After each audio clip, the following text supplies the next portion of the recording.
ইংল্যান্ডের চেমসফোর্ডে আইরিশদের বিপক্ষে সফল এক সিরিজ শেষ করে ইতোমধ্যে দেশে ফিরে এসেছে বাংলাদেশ ক্রিকেট দল।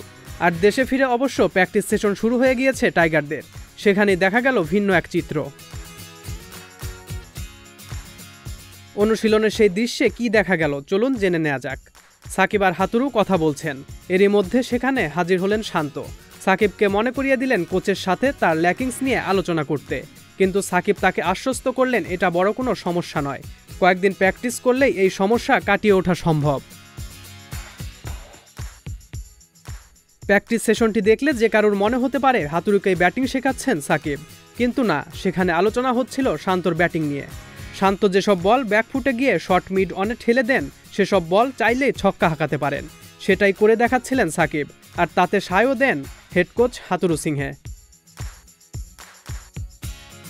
শান্তর সমস্যাটা কিভাবে সমাধান করা যায় অনিয়ারে একটা শট খেলেও দেখিয়ে দেন সাকিব, আর শান্ত সেটা দেখলেন মনোযোগ সহকারে।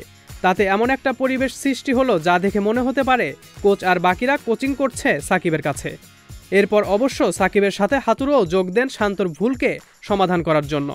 সেই সাথে সাকিব শান্তকে বললেন, চেষ্টা কর, তুই পারবি।